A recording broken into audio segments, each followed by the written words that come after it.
so much progress just from last season, the end of last season, December to now. So it's just great to see them come along. And, you know, we got a lot of people that's going to be graduating soon, going to be leaving the program soon. So I'm excited just to be able to see them, you know, take it over and do their thing. So. 100%. And then just like with yourself, what's the progress you've seen since spring ball started? For me personally? Yeah, so I was just trying to be, you know, make sure I'm my best every day, make sure I'm my most consistent that I can be every day. And I feel like I've done a great job of doing that. You know, I don't feel like I've really been too up and down. I feel like I've had good days pretty much every day, and I feel like I've made the most of all of my opportunities.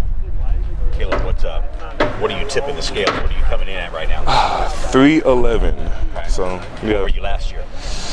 Last year I was maybe 305 or so, somewhere around 300 to 305. So I do want to play a little heavier than I played at last year, but so far I love it. So yeah. So I'm gonna turn the clock back on you. What were you when you arrived at Cape?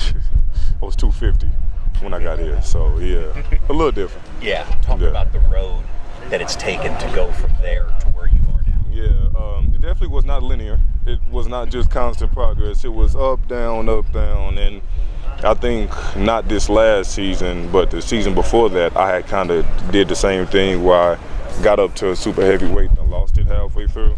So it was just being able to keep locking in on the nutrition, all the details with that, just learning what I can and can't do, the timing of my meals, what I need to be doing to keep myself, you know, in the best position. So last year was a good year. I didn't lose any weight. I stayed where I wanted to be at, and this year I'll probably try to play a little heavier, but still have the same goals and not, you know, being so up and down. And I feel like I'm in a great place. I haven't had any problem with that at all since then. So yeah. What do you see from the defensive line?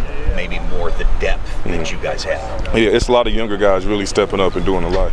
Like, even from the defensive ends room, a lot of guys that didn't get a lot of snaps last year because we lost a lot of people that did. So just guys stepping in and trying to replace those roles. They're doing a great job, honestly, and they're getting more confident. They're starting to move around better.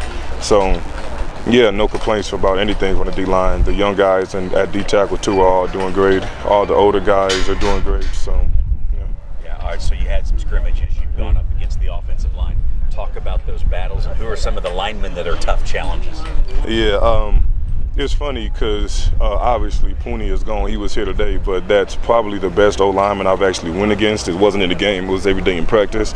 So, you know, it's just more the same. We have a really good starting five on the O-line, you know, just going against people like Mike Ford every day. You know, he was second team all-conference this year. So being able to get those reps against him is huge for me, but also the young guys are getting just as many reps against those type of people as I am. So it's great for their development, for them to be able to go against somebody like that every day. So, yeah.